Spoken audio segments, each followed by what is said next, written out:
All right, you guys go ahead. A bit of familiarity being out here again. Yeah, you know what? It's home sweet home again. No, I like it out here. You know, I've always loved it out here.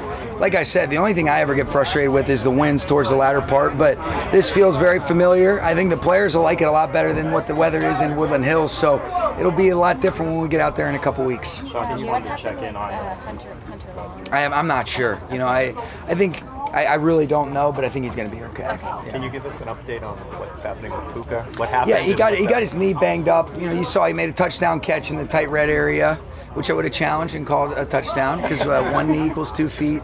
And then when he was moving around a little bit more, he had a later route that he was running. He kind of felt it a little bit.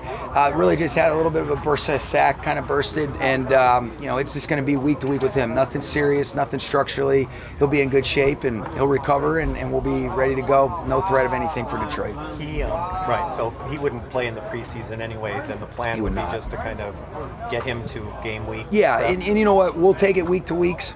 But I don't anticipate him, you know, being affected in terms of even that prep for the opener. Now, would you like him to be out here? Of course, these are all important deals, but in the meantime, it's going to allow some other guys to get some chances, and fortunately, it's not going to affect his ability to be ready to roll for the season.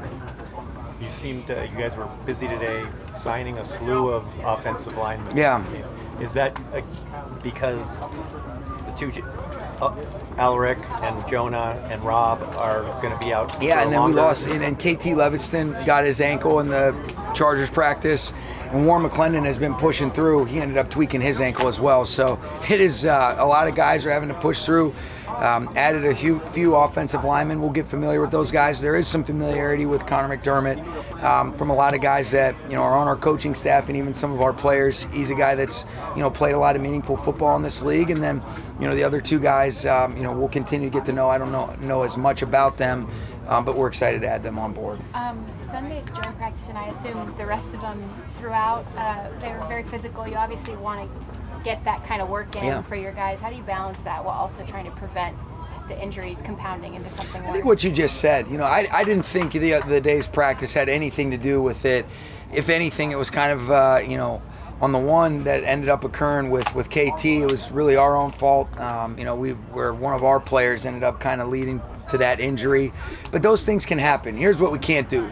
The positive thing is really, unfortunately for DK, he's the only one that it's going to affect his season. Everybody else we expect to be able to get back, be ready to go. And so that's a positive. But in the meantime, we have to play football to get ready to play football. And so this is the way that we try to do it, to simulate, you know, as close to it while minimizing some of the risk for injury. And sometimes that occurs. And you look at it and you say, all right, is this a result of things that we can prevent? Is it a bunch of soft tissues? No, these are things that, you know, you can't be afraid to practice. I had to learn that the hard way.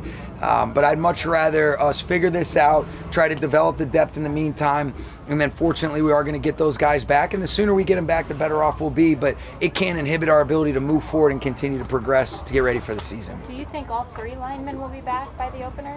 You know what, I'm going to take it a little bit at a time. I certainly am not ruling that out, so that's a good thing.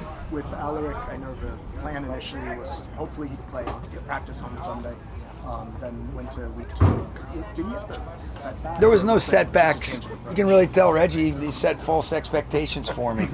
No, in all seriousness, you know, he got the ankle fairly good, and it was one of those things that I think we've got a good handle on it, but you don't want to rush him back. I think he was playing really well. There's a big difference between return to play, return to performance. We want him to return back to performance. And while we initially thought maybe it would be, you know, Alaric is as tough as it gets. He's going to be back. We're going to do it in a smart way. And when that is, you know, really I can't say, but I don't expect it to be anything long term. Could it be this week? It could be. Could it be the following week? It could be that. But I'll continue to update you guys as we go. Sean, certainly won't diminish your knowledge of every position on the field, but when you watch Trey White, what do you learn about playing quarterback? I think the thing I love about his game is just that he's always ready to go. He's got great concept trigger. He can do a lot of different things. He played a lot of different coverage contours in Buffalo, and I think he's getting more familiar. Obviously, he's a guy that can come up and challenge you. He understands where his play opportunities arise in zone. I think he can play visual on the quarterback and recognize, you know, how the drop coincides with route depths. So he's done a lot of really good things, and then I think he's really tough. So he's our kind of guy, Jordan, and I'm really glad that we have him. Sean, you guys practiced with the Guardian caps. One of the comments was saying Matthew's first season in LA, his hand on a helmet, and it prompted you to order some. Just curious what the process was like and why you thought that would help. Well, really it's kind of become the norm now where everybody needs to be able to wear it. And once the guys get over, how annoying, or if they don't like the way that it looks, it's like, hey, let's not let it be a big deal. The first and foremost is preventative maintenance in terms of the health and safety for, limiting concussions. But then also what really was a, big, level of importance was when Matthew ends up having his hand come down on a defensive lineman. It's almost like you heard a gunshot that first year. I thought he broke his hand. So you're saying, all right, well, let's try to figure out if that does occur based on trying to simulate real rushes while staying off the quarterback, and he does end up following through, it's at least coming down on a pad. So you kind of just mention it, and then really it's kind of become more and more important based on just some of the league parameters. Would you prefer your guys wear it in the regular season now that that's an option? I mean, if I was a player, I wouldn't wear it. But, I mean, if a guy wants to do it and it ends up, here's what I would say. If it's better for them, then that's important to me. But, I think there's a lot of helmets that are really increasingly improved in terms of limiting some of the risk for injuries. But if I was a guy that had a previous history and I thought that could minimize and limit it, certainly that's something that you explore. And that's the player's option to be able to do so if that's what they want to be able to do. You have a couple guys wearing the tree collar out here as well. Have you looked into that at all? Brendan Berger's a better guy to ask in regards to that kind of stuff. That could be, dependent upon what a guy's working through. It could be a temporary thing, or it could be something full-time, but he's more in tune with that than I am. Okay? Thank you, guys. Appreciate it.